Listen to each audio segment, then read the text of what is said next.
Hi afternoon தாங்க எங்களுக்கு டேவே ஸ்டார்ட் ஆகும். எந்திரிச்ச உடனே ஃபஸ்ட்டு நான் இன்றைக்கி சமையலுக்கு தேவையான பருப்பு, அதுக்கப்புறம் அரிசி எல்லாத்தையுமே ஊற வச்சு எடுத்து வச்சுக்கிட்டேன்.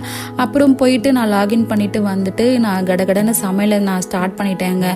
இன்றைக்கி நான் வறுத்தரைச்ச சாம்பார் தான் நான் செய்ய போகிறேன். ஸோ அதனால் அதுக்கு தேவையான இன்க்ரீடியண்ட் எல்லாத்தையுமே நல்லா தேங்காய் எண்ணெய் விட்டு தான் நான் எல்லாத்தையுமே வறுத்துருக்கேன்.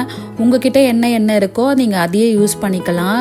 டேஸ்ட் தேங்காய் எண்ணெய் ஊற்றினும் போது கொஞ்சம் நல்லா டிஃப்ரெண்ட்டாகவும் இருந்துச்சு, நல்லாவும் இருந்துச்சு. வேணால் நீங்கள் ட்ரை பண்ணி பாருங்கள். அப்புறம் எல்லா இன்க்ரீடியண்ட்டையும் வறுத்து எடுத்து வச்சிட்ட பிறகு பருப்பு வேக வச்சுட்டேன். நான் பருப்புக்கு நம்ம யூஸ்வலாக என்னென்னலாம் சேர்ப்போமோ அது எல்லாத்தையுமே சேர்த்து ஒரு 5 விசில் வரைக்கும் வேக வச்சு எடுத்து வச்சுட்டேன். தாங்க சாம்பார் தானே, அதனால எப்படி வெந்தாலுமே குழஞ்சா கூட பிரச்சனை இருக்காதுன்னு சொல்லி ஒரு 5 விசில் வரைக்கும் எடுத்து வச்சுக்கிட்டேன்.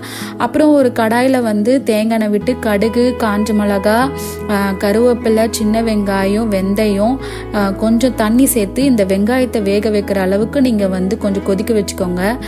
சின்ன வெங்காயம் உங்கள் தேவைக்கு ஏற்க மாதிரி நீங்கள் சேர்த்துக்கோங்க. என்னால் இவ்வளோ தான் உரிக்க முடிஞ்சுது. அதுக்கப்புறம் அரைச்ச பேஸ்ட்டு கொஞ்சம் தண்ணி சேர்த்து கொதித்த உடனே பருப்பு, புளி தண்ணியும் சேர்த்து நல்லா கொதிக்க வச்சுருங்க. இந்த சாம்பாருக்கு நீங்கள் எவ்வளோ வேணால் தண்ணி ஊற்றலாம், ஏன்னா அது டைம் ஆக ஆக நல்லா திக்காகிடுது. ஆனால் நல்ல செம்ம டேஸ்ட்டாக இருந்துச்சுங்க. வேணால் நீங்கள் ட்ரை பண்ணி பாருங்கள். கூடவே இட்லியும் வேக வச்சுட்டேன். என் ஹஸ்பண்டுக்கு நான் டின்னருக்கு இட்லியும் அப்புறமா அரைச்சி விட்ட சாம்பாரையும் பேக் பண்ணிட்டேன். சாப்பிட்றதுக்கு அப்புறம் அதே சாம்பார் வச்சு சாதம், அப்புறம் நான் தேங்காய் எண்ணெயிலேயே வெண்டைக்காய் பொரியல் பண்ணியிருந்தேன்.